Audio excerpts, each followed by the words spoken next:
என்ன அப்படின்னா, நம்ம அல்லேலூயா பாபு அது அந்த வீடியோவில் வந்தது.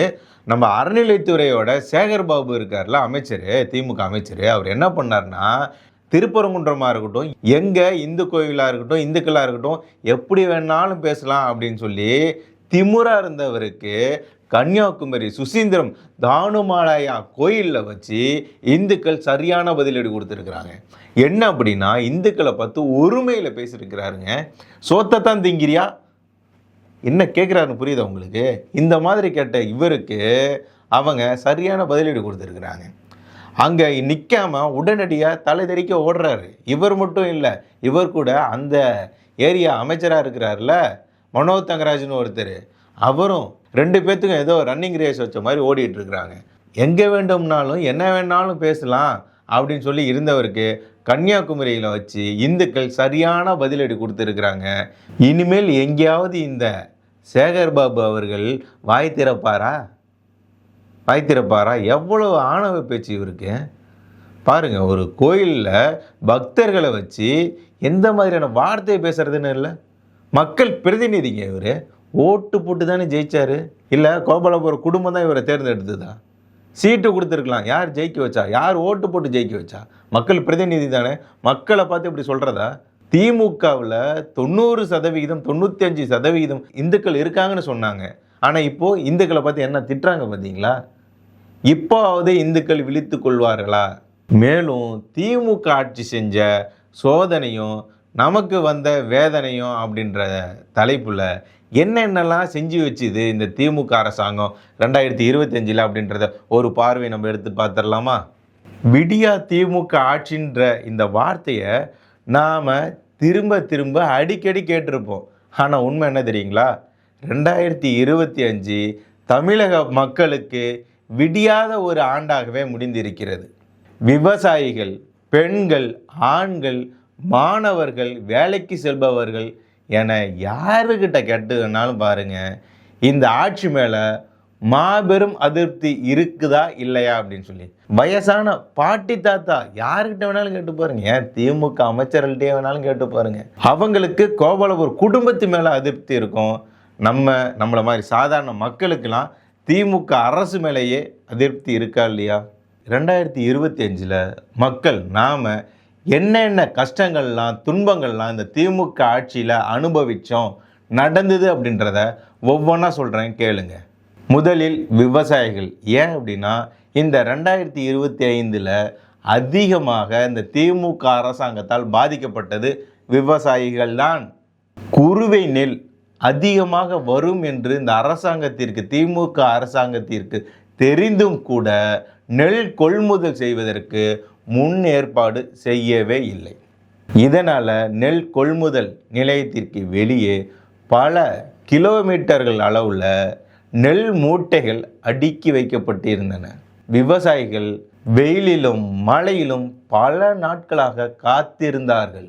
நமக்கெல்லாம் தெரியும், மழை வந்ததும் நெல் முளைத்து விட்டன. அவளோட கஷ்டம்லாம், பட்ட கஷ்டம்லாம் வீணாக போச்சு. வெயில் மழைன்னு பார்க்காம கஷ்டப்பட்டு உழைத்து நம்மளோட விவசாயம், முதுகெலும்பு விவசாயம்தான், அதன் மூலியமாக கிடைத்த நெல்லை எடுத்துகிட்டு வந்து வைக்கலாம் அப்படின்னா வைக்கிறதுக்கு இடம் இல்லாமல் வெளியில் போட்டு மழை பெஞ்சி முளைச்சி அவங்களோட உழைப்பு வீணாக போய் யாரோட வயிற்றில் அடிச்சிருக்கு இந்த திமுக அரசாங்கம்?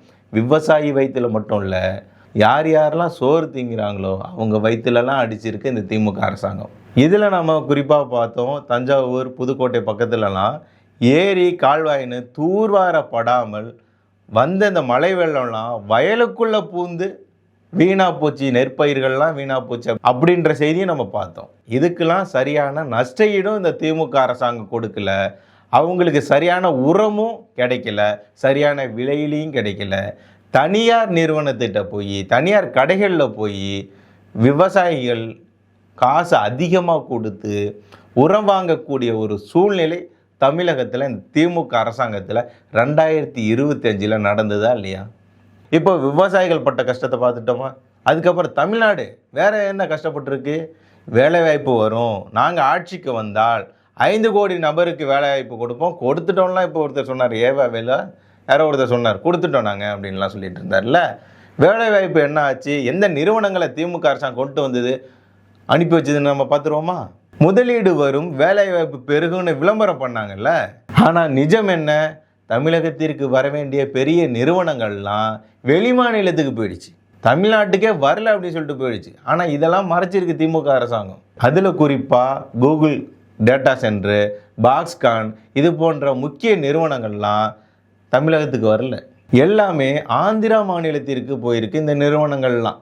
இதில் என்ன அப்படின்னா விளம்பரம் மட்டும்தான் பண்ணுச்சு, வேலை வாய்ப்பும் இல்லை, நிறுவனங்களும் வந்ததும் இங்கேருந்து போயிடுச்சு, சில நிறுவனங்கள் இங்கே வரவே மாட்டேன்னு போயிடுச்சு. இதுதான் விளம்பர மாடல் அரசு செய்த இந்த வேலைவாய்ப்பு நிறுவனங்களில் மாபெரும் சாதனையாக நம்ம பார்க்கலாம். அடுத்ததாக பெண்கள் பாதுகாப்பு.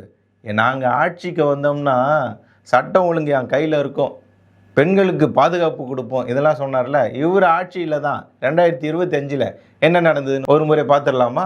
திமுக ஆட்சிக்கு வந்ததுலேருந்தே பெண்களுக்கான பாதுகாப்பு எந்த லட்சணத்தில் இருக்குது அப்படின்றது நமக்கு தெரியும். குறிப்பாக 2025 என்பது பெண்களுக்கு மிகவும் மோசமான ஒரு ஆண்டாக மக்கள் பார்க்குறாங்க. ஏன் அப்படின்னா நம்ம செய்திகள்லாம் பார்த்தோம்ல, அண்ணா யூனிவர்சிட்டியில் நடந்த மாணவிக்கு நடந்த பாலியல் வன்கொடுமை. இது போதாதா திமுக ஆட்சியோட லட்சணம் என்னன்னு சொல்லி மக்கள் தெரிஞ்சுக்கிறதுக்கு? ஏங்க, திமுக நிர்வாகியாக இருந்த தெய்வ செயல் அரக்கோண நிர்வாகி அவர் யாரு? இப்போ அந்த நிர்வாகியிலேருந்து தூக்கியிருப்பாங்க, அப்புறம் சேர்த்துருப்பாங்க, என்ன நடந்ததுன்னு தெரியல. ஆனால் அவர் தெய்வ செயல்ன்றவர் யார்? அவர் ஒரு பொண்ணை ஏமாற்றி கல்யாணம் பண்ணி அந்த பொண்ணை மற்றவங்களுக்கு விருந்தாக்க நினைத்த நபர் தானே. இன்னைக்கு எத்தனை நபர்கள் இருக்காங்க திமுக நிர்வாகிகளாக இருந்தவர்கள் இருக்கிறவர்கள்னு? இதில் முதல்வர் சொல்லிக்குவார், எங்களோட ஆட்சி தான் பெண்களுக்கான பாதுகாப்பு கொடுக்கக்கூடியதில் நம்பர் 1 ஆட்சிம்பார். இதில் வைக்க வேற போய் இது பண்ணிகிட்டு இருக்காரு. என்ன ஒரு இது இல்லையா? பெண்கள் வெளியே நடமாட முடியல. ஒரு சின்ன பொண்ணை திருவள்ளூரில் ஒரு சம்பவம் நடந்தது, அது நமக்கு தெரியும். ஒவ்வொரு மாவட்டத்திலையும் நீங்கள் எடுத்திங்கன்னா பெண்களுக்கு எதிரான குற்றங்கள்ன்றது அதிகரித்து கொண்டே போகிறது. தமிழகம் குறிப்பாக பெண்களுக்கு பாதுகாப்பு இல்லாத ஒரு மாநிலமாக வளர்ந்து வருகிறது. இதை ஸ்டாலின் அவர்கள், திமுக அரசு என்ன செஞ்சுக்கிட்டு இருக்கு? இதை எப்படி கட்டுப்படுத்த போகிறது? விளம்பரம் மட்டும் பண்ணால் போதுமா? எங்களுக்கு சோறு வந்துருமா? எங்களுக்கு பாதுகாப்பு கிடைச்சிருமா? வேலைவாய்ப்பு கிடைச்சிருமா? இதில் நம்ம அடுத்ததாக பார்க்க போகிறது ஊழலில் சொல்லவே தேவையில்லை. திமுக அமைச்சர்களில் யார் வீட்டில், அவங்க நிறுவனங்களில் இடி ரைடு நடத்தலைன்னு நம்ம தேடி கண்டுபிடிக்கவே முடியாது. ஏன்னா எல்லார் வீட்லேயும் அது நடந்திருக்கும். இடி சோதனை செய்யாத திமுக அமைச்சர்கள் வீடே இல்லைன்னே சொல்லலாம். திமுக அமைச்சர் வீட்டில் யார் வீட்டில் இடி ரைடு சோதனை நடத்தலை? யார் மேலே ஊழல் வழக்கு இல்லை? எல்லார் மேலேயும் ஊழல் வழக்கு, சொத்து குவிப்பு வழக்கு, கனிம வள கடத்தல் வழக்கு, வேலை வாங்கி தருவதாக பணம் வாங்கினது. செந்தில் பாலாஜி தான் அதில் மாட்டினார்னு பார்த்தா KN நேரு வேறு அந்த வரிசையில் வந்து நின்றுட்டு இருக்காரு. ஐயா, நானும் அதுதாங்க பண்ணேன் அப்படின்னு சொல்லிட்டு. செந்தில் பாலாஜி அவர்கள்லாம் சிறையில் இருக்கும்போது கூட அவர் அமைச்சராக வச்சு அழகு பார்த்தது யார்? இந்த திமுக அரசாங்கம். ஜாமீன் வாங்கி வெளியே கொண்டு வந்து அமைச்சராக்கி திரும்ப அழகு பார்த்தது இந்த அரசாங்கம். அப்புறம் நீதிமன்றம் கொடுத்த அடியில் தான் அவர் அமைச்சர் பதவியிலிருந்து நீக்கிச்சு. பொன்முடி ஏன் மாற்றினீங்க? எல்லாம் ஏன் நடக்குது? திமுக அமைச்சர்கள் மேலே யார் மேலே ஊழல் இல்லை? அனிதா ராதாகிருஷ்ணன், உதயநிதி மேலே எதுவும் இல்லையா? இல்லை ஸ்டாலின் அவர்கள் மேலே எதுவும் இல்லையா? எல்லாரு மேலேயும் ஊழல் வழக்கு இருக்குது. ஊழல் வழக்கு இல்லாத அமைச்சரும் இல்லை, திமுக அமைச்சரவையில் ஊழல் செய்யாத துறையும் இல்லை அப்படின்ற அளவுக்கு தான் இந்த திமுக அரசாங்கம் இருக்குது. இதுதான் ஊழலில் இவங்களோட அடுத்த படிநிலை. வேலைக்கு பணம், டெண்டருக்கு பணம், பாட்டிலுக்கு பணம். அடுத்ததாக சுகாதாரம், கல்வி. சுகாதாரம், மருத்துவமனைக்கு போனோன்னா மருந்துகள் இல்லை, கரண்ட் இல்லை, கரண்ட் இல்லாமல் ஃபோனை வச்சு ஆப்ரேஷன் பண்ணுறது, எலி கடித்து குழந்தைகள் இறந்து போகிறது, தவறான மருத்துவம் பார்த்து மாணவிகள், பிரியான்ற ஒரு மாணவி கால்பந்தாட்ட வீரர் ஏன் இறந்து போனார்? இந்த மாதிரியான ஏன் இப்போ கஞ்சா செடிலாம் இருந்துதான் ஸ்டான்லி மருத்துவமனையில், இவ்வளோ 3 அடி உயரத்துக்கு கஞ்சா செடி. இதுதான் இவங்க கொடுக்குற அந்த மருத்துவம். இன்ன வரைக்கும் திமுக அமைச்சர்கள், ஏதாவது ஒரு அமைச்சராவது திமுக ஆட்சி செய்து கொண்டு இருக்கக்கூடிய, நாங்கள் தான் சிறப்பான ஆட்சி தரோம்னு சொல்கிறாங்களே, யாராவது ஒரு எம்எல்ஏ, எம்பி, அமைச்சர், துணை முதல்வர், முதல்வர்னு யாராவது ஒருத்தர் போய் இந்த திமுக அரசாங்கத்தின் கட்டுப்பாட்டில் இருக்கக்கூடிய அரசு மருத்துவமனையில் மருத்துவம் பார்த்து இருப்பார்களா? ஒரு நாள் தங்க முடியுமா மருத்துவமனையில்? 1 மணி நேரம் மருத்துவமனையில் தங்க முடியுமா? மருத்துவம் பார்ப்பார்களா? இதில் இன்னொரு புறம் கள்ளச்சாராயம் குடித்து 68 பேர் மரணம் அடைகிறது கள்ளக்குறிச்சியில். ஏழை மக்கள்கிட்ட கிட்னி முறைகேடு பண்ணுறது, கிட்னி திருட்டுன்னு சொல்ல, கிட்னி முறைகேடு பண்ணுறது, அதில் யார்? திமுக எம்எல்ஏவே அதில் சம்மந்தப்பட்டிருக்கு, அவருடைய மருத்துவமனை சம்மந்தப்பட்டு இருக்கிறது. இந்த திமுக அரசாங்கம் அது மேலே என்ன நடவடிக்கை எடுத்தது? அதே சமயம் ஸ்கூலில் பாருங்கள், மேல்கூரை இடிஞ்சு விழுவுறது, சுற்றுச்சுவர் இடிஞ்சு விழுவுறது, உணவு சரியில்லை, முட்டை சரியில்லை, அரிசி சரியில்லை. பாடம் நடத்தக்கூடிய ஆசிரியர்கள் ஒரு சில இடங்களில் நம்ம பார்த்தோம், மது குடிச்சிட்டு வர்றது, கால் அமைக்கி விடு, கை அமைக்கி விடு, நான் சாப்பிட்ட பாத்திரத்தை விளக்கிட்டு வா, அந்த மாதிரி ஒரு புறம் இருக்குது. மாணவர்கள் ஒரு புறம், ஏறினா ரயில் இறங்கினா ஜெயிலு, இந்த எக்ஸாம் வந்துட்டேன், இந்த எழுதுறதுக்கு என்னன்னு தெரியல, நீங்கள் பார்த்துட்டு சொல்லுங்க, அதை நான் எழுதுகிறேன் அப்படிங்கிறது. ஸ்கூலில் வச்சு ரீல்ஸ் பண்ணுறது. ஸ்கூலுக்குள்ளே நாலாம் படிக்கும் போதெல்லாம் ஸ்கூலுக்குள்ளே ஃபோனே எடுத்துகிட்டு போக முடியாது. அப்போ ஃபோனும் கிடையாது, ஆனால் எதுவுமே எடுத்துகிட்டு போக முடியாது. ஹேர் கட்லாம் அப்படி இருக்கும், கொஞ்சம் வளர்ந்துருக்கும், இப்போ இருக்கிறத விட கொஞ்சம் வளர்ச்சிருப்பேன், இந்த இது கொஞ்சம், அவ்வளோதான். மற்றபடி எதுவும் இருக்காது. ஃபேண்டெல்லாம் சரியாக இருக்கும். அப்போது ட்ரௌசர் இருந்தது, அதுக்கப்புறம் ஃபேண்டாக மாற்றினாங்க. ஆனால் மாணவர்கள் எப்படி இருக்கணும் அப்படின்றது அப்படி இருந்தது. ஆனால் இப்போ இவங்க ஆட்சிக்கு வந்த பிறகு மாணவர்களின் நிலை என்னவாக இருக்குது? பள்ளிக்கூடங்களை மூடிக்கிட்டு இருக்காங்க. பல இடங்களில் பள்ளிக்கூடம் மூடப்படுது, பல இடங்களில் மதுக்கடைகள் திறக்கப்படுது. உண்மையா இல்லையா? மக்களுக்கு எது தேவை அது செய்கிறாங்களா இந்த திமுக அரசாங்கம்? இல்லை தன்னுடைய குடும்பத்துக்கு என்ன தேவைன்னு இந்த திமுக அரசாங்கம் செய்கிறாங்களா? அடுத்ததாக சட்டம் ஒழுங்கு. நான் ஒன்று திமுக இது காட்டன்னு நினச்சிக்காதீங்க. 5வது இது சட்டம் ஒழுங்கு. இவங்க ஆட்சி காலத்தில் தாங்க இரவு நேரத்தில் ரோந்து போன காவலாளிகள், காவல்துறையை சார்ந்தவர்களை வெட்டி கொன்ற நிகழ்வு இவங்க ஆட்சி காலத்தில் நடந்தது. லாக்அப் டெத் மரணம் அஜித்குமார், திருபுவனம் இவங்களோட ஆட்சி காலத்தில் நடந்தது. இவங்க ஆட்சியில் தான் 23 நபர்களுக்கு மேலான லாக்அப் டெத் மரணம் நடந்திருக்கு. ஜாதி ஆணவ படுகொலை இவங்க ஆட்சியில் தான் அதிகமாக நடந்திருக்குன்னு நீதிமன்றமே சொல்லிச்சு. கடந்த சில ஆண்டுகளாக தமிழகத்தில் ஆணவ கொலை அதிகரித்து வருகிறது அப்படின்னு சொல்லி நீதிமன்றமே சொன்னிச்சு. கோயம்புத்தூரில் தோட்டத்து வீட்டில் வாழ்ந்துக்கிட்டு இருந்த முதியவர்களை வெட்டி கொன்று அவங்ககிட்ட இருந்த நகையை திருட்டு அதிகரிச்சிருச்சு, கொலை செய்கிற சம்பவமும் அதிகரிச்சிச்சு. இப்போது வட மாநிலத்தவரை தாக்கின சம்பவமும் அதிகரிச்சுக்கிட்டு இருக்கு. தமிழகம் மக்களுக்கு பாதுகாப்பானதா அப்படின்னு சொல்லி மக்கள் ஒரு புறம் கேள்வி எழுப்பினா, இன்னொரு புறம் அவங்க என்ன கேள்வி வைக்கிறாங்கன்னா, எங்களுக்கு தான் பாதுகாப்பு இல்லைன்னு பார்த்தா காவல்துறையினருக்கே பாதுகாப்பு இல்லை அப்படின்றாங்க. திருப்பூரில் இப்போ ஒருத்தர் காவல்துறையினரிடம் வாக்குவாதம் நடத்தி அவர்கிட்ட கத்தி எடுத்துகிட்டு துரத்துறாரு.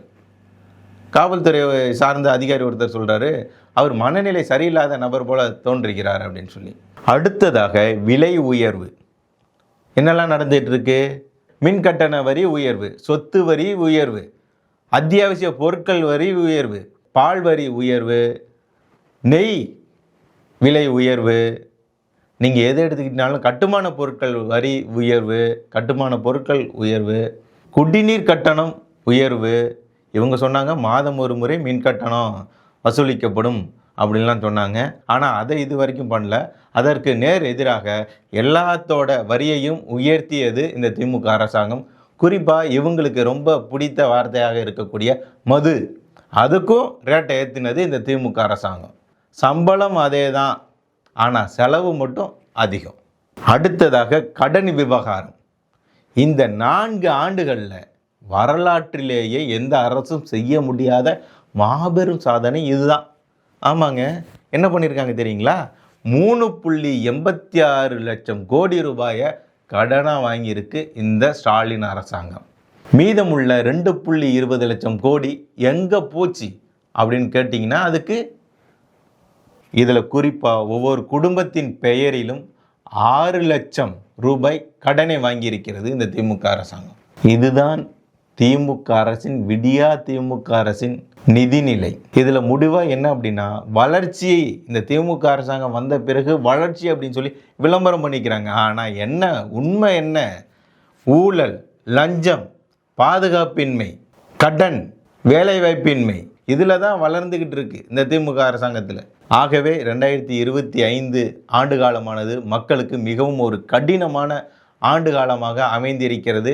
இதற்கு வரக்கூடிய 2026 தேர்தலில் மக்கள் தங்களுடைய தீர்ப்பை இந்த ஆட்சிக்கு கொடுப்பாங்க. இந்த திமுக ஆட்சிக்கு கொடுக்க போகிறாங்க.